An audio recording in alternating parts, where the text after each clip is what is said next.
Halo semuanya, balik lagi sama aku Wanda. Hari ini tuh hari Senin tanggal 16 Maret 2020 dan kebetulan tuh hari ini pertama kalinya eh, pemberlakuan atas instruksi dari Pemprov DKI Jakarta terkait eh, pembatasan pembatasan layanan angkutan umum di DKI Jakarta, mulai dari Transjakarta, terus MRT, LRT, itu semuanya dibatasin. Nah, eh, untuk Transjakarta sendiri itu rencana awal itu dilakukan dari jam 6 pagi sampai jam 6 sore, tapi ada kebijakan baru yang uh, membatasi hari ini sampai jam 10 malam. Dan kebetulan pagi ini tadi aku naik busway nih, ya kan, naik Transjakarta. Jadi Transjakarta ini adanya cuman TJ aja, untuk Mikrotrans dan lain-lain nggak ada, dan untuk rutenya juga diperpendek gitu kan. Jadi headway-nya tuh sekitar 20 menit. Terus untuk rute yang utama aja, jadi kayak koridor 1 Blok M Kota, terus koridor 2 Pulau Gadung Harmoni, koridor 3 itu Kalideres Pasar Baru, koridor 4 itu Pulau Gadung 2 Duku Atas, terus koridor 5 Kampung Melayu Ancol, koridor 6 Ragunan Duku Atas 2, terus ada koridor 7 Kampung Rambutan Kampung Melayu, koridor 8 Lebak Bulus Harmoni, koridor 9 Pinang Ranti Pluit, koridor 10 PGC 2 Tanjung Priok, koridor 11 Kampung Melayu Pulau Gebang, koridor 12 Penjaringan Sunter Boulevard Barat, dan koridor 13A Puri Beta 2 Blok M. Nah, terus ini kan yang biasanya operasi normal itu dari jam 5 sampai jam 10 malam. Nah, ini dipersingkat awalnya dari jam 6 pagi sampai jam 6 sore. Tapi muncul kebijakan baru bahwa hari ini, khusus untuk hari ini tuh sampai jam 10 malam.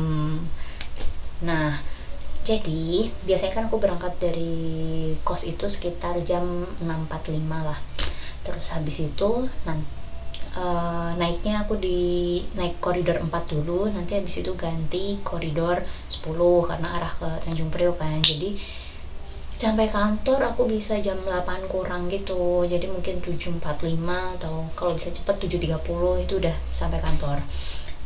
Nah, kebetulan hari ini tuh aku mau berangkat pagi, jadi 6.30 aku udah keluar dari kosan. 6.30 aku keluar kosan, antrinya bejibun panjang gitu kan ya. Jadi kalau misalkan di sini halte nih, terus di sini ada kayak lampu merah gitu. Nah, antrinya tuh sampai keluar dari halte ini, sampai keluar halte sampai lampu merah.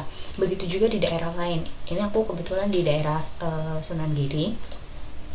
Begitu juga di Pinang Ranti, terus di Adamalik, terus di Puri Beta, terus di Tosari, semuanya rata antri. Nah, apalagi ada dilakukan pembatasan headway itu sekitar 20 menit. Secara otomatis kan menumpuk, apalagi yang masuk juga cuman 1-2. Terus abis itu ada lagi prahara, jadi di tengah antrian nih, udah ngantri panjang nih kan. Terus ada prahara gitu, tiba-tiba tuh ada bapak-bapak gitu langsung bilang woi gitu kan. Jiwa penasaranku, jiwa kepo tuh ini meningkat gitu kan. Terus ini bapak-bapak ngapain gitu kan, kok tiba-tiba bilang woi, teriak gitu kan. Terus akhirnya nanya, kenapa mbak? Duh, gak tahu. Nah, mbaknya ini juga gak tahu. Akhirnya ada bapak kan balik, terus gantian aku nanyain, pak kenapa? Iya itu ya gimana kita bisa gantian masuk gitu kan, kalau misalkan yang dari arah sebaliknya berhenti di situ transit gitu. Jadi tuh gini, kebijakannya adalah yang masuk di area setelah tap in itu cuman beberapa, nggak bisa penuh, nggak bisa banyak orang. Nah, sedangkan busway itu kan kalau lewat ya anggaplah selama 20 menit itu cuma 2 busway ya yang lewat. Yang masuk itu kayak cuman 1-2 orang. Yang dari arah sebaliknya yang turun di situ nggak semuanya keluar gitu, ada yang lanjut. Nah, secara otomatis kan kalau misalkan dia ngikut antri di situ, ya kapan yang dari luar bisa masuk? Akhirnya ya udah habis cekcok gitu selama berapa lama akhirnya masuk. Jadi sistemnya di situ adalah bertahan ya. Aku itu sekitar 1 jam baru nyampe di bagian pintu otomatisnya, itu pintu otomatisnya halte. 1 jam nunggu, karena ya untungnya sih yang bagian depan-depan kayak udah nggak kuat, jadi mereka pada pesan ini kan, ojek online gitu. Nah terus habis itu aku turun di Pramuka BWKP, terus aku transit. Nah alhamdulillahnya nih, untungnya waktu arah baliknya tuh masih normal, jadi kayak ya kayak hari-hari sebelum ada isu, sebelum ada kebijakan ini ya, jadi masih normal gitu lewat. Sampai kantor sekitar jam 9-an gitu, sampai kantor sekitar jam 9. Nah udah gitu sekitar jam 9 itu kan di sana kan biasanya aku naik mikrotrans gitu kan, cuman karena di situ nggak ada pilihan lainnya ya, antara jalan kaki atau naik angkot gitu kan. Naik angkot keluar duit, jalan kaki juga lumayan ya kan, tapi jiwa miskinku itu meronta ya, jadinya aduh ya udahlah, akhirnya jalan aja. Dan akhirnya jalan kaki tuh dari terminal Tanjung Priok sampai kantor ya sekitar 20 menitan lah ya. Gak apa-apa buat jalan sehat, biar hitung-hitung olahraga lah ya, soalnya kan istilahnya nggak bisa tiap hari, tiap weekend olahraga gitu kan, karena ada kesibukan lainnya. Nah akhirnya tiap hari lah itu yang aku bikin untuk olahraga gitu kan, karena kalau bisa target aku sih tiap hari lebih dari 2.500 langkah kaki gitu kan ya, atau palingnya bisa 10.000 langkah ya kan, lebih sehat gitu. Nah terus pas pulangnya tuh niatnya aku pengen coba juga kan, gimana sih euforianya gitu kan. Ternyata aku ada dinas gitu ke luar kota, ke Provinsi Banten. Akhirnya nggak sempet, tapi tadi langsung masuk tol itu. Cuman saran aja nih buat Pemprov DKI, sebenarnya untuk mengurangi resiko penularan COVID-19 ini, jangan mengurangi angkutan umum gitu loh. Maksudnya nggak semuanya di sini punya kendaraan pribadi gitu, termasuk aku sebagai rantauan ya, orang rantauan. Emang aku bisa naik kendaraan pribadi, cuman aku kesini nggak bawa kendaraan pribadi, jadi aku cuman ngandelin angkutan umum. Kalau misalkan Pemprov aja membatasi penggunaan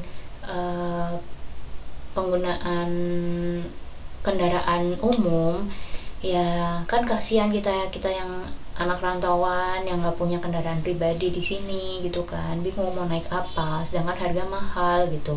Kecuali kalau Pemprov mau ngasih tambahan biaya, tambahan gaji buat kita bolak-balik gitu kan. Terus seenggaknya kalau misalkan mau memotong rute, jadi yang awalnya rute Transjakarta itu kan ada banyak ya, ada 1A, 1B dan lain sebagainya. Kalau emang cuman mau dijadiin jalur utama aja kayak 1, 2, 3, 4, 5, 6, 7, 8, 9, 10, 11, 12, 13A, mbok iya yang sisanya itu disalurkan ke situ semua gitu loh, disalurkan ke jalur utama. Jadi yang jalur utama ini nggak kekurangan bis, malah kelebihan bis. Ya semoga aja semakin membaik ya keadaannya di sini gitu kan. Pada sehat-sehat semua yang terinfeksi segera sembuh, termasuk Bapak Menteri Perhubungan kita, Bapak Budi Karya, semoga sehat selalu, nggak ada penyakit, maksudnya nggak ada penyakit bawaan lainnya, jadi si virus itu bisa dihalau, bisa dilawan. Jadi yuk sadar diri, cuci tangan, jangan lupa habis nyentuh sesuatu langsung cuci tangan lagi. Jadi gini, kalau misalkan si virus ini kan dia nggak bisa kita pegang gini terus kita langsung terinfeksi, itu enggak. Tapi dari info yang pertama, virus itu menginfeksi melalui 3 hal, mulut, mata, sama hidung. Itu maksudnya Maksudnya mulut itu kalau misalnya kita makan sesuatu, terus hidung tuh misal kita kayak gini-gini nih, pegang-pegang hidung, atau kalau mata tuh kucek-kucek mata, bukan dari tatapan mata ya, tapi kucek-kucek mata.